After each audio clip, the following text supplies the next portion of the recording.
Hello, আজকে একটা mini blog share করব। আমি সব সময় একটু বড় রকমের ব্লগ শেয়ার করি, মানে 3 মিনিটের, কারণ যাতে আমি ইউটিউবেও এটা আপলোড করতে পারি। কিন্তু গতকাল যেহেতু আমি অনেক লেটে আমার ভিডিও ক্লিপগুলো নিয়েছিলাম, তাই নেওয়ার মতো তেমন কিছুই ছিল না।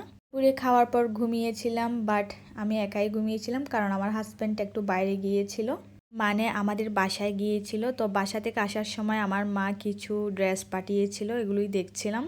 এগুলো হচ্ছে বাসায় পরার ড্রেস, খুব আরামদায়ক হয়, বিশেষ করে বিবাহিত মহিলারাই এই ড্রেসগুলো চিনতে পারবে। তো এখানে 3টা ছিল, আমার কাছে পার্পল কালার আর নিচের কালার, একদম সবচেয়ে নিচের কালারটা কি আমি জানি না, একটু হালকা চকলেটি টাইপের, এটাই ভালো লেগেছে। তো রাতের বেলায় ভাত বসিয়ে দিয়েছিলাম, আর আজকে তরকারি বাহির থেকে আনা হয়েছিল। খাওয়ার পর 1 কাপ দুধ খেতে হয়, যেহেতু আমি এখন একটু অসুস্থ। দুধের সাথে আমি একটু গুঁড়ো দুধ মিক্স করে নিচ্ছিলাম। শুধু শুধু দুধ খেতে আমার ভালো লাগে না, আমার একদম পছন্দ না, তাই একটা কেকও খাচ্ছিলাম দুধের সাথে।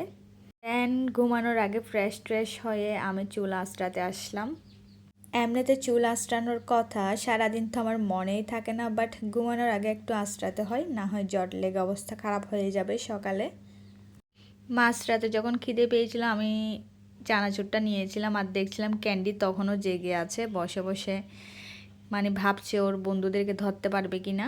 এদিক দিয়ে আমার হাজব্যান্ড তো একদম ঘুম। তো সবাই ভালো থাকবা, টাটা।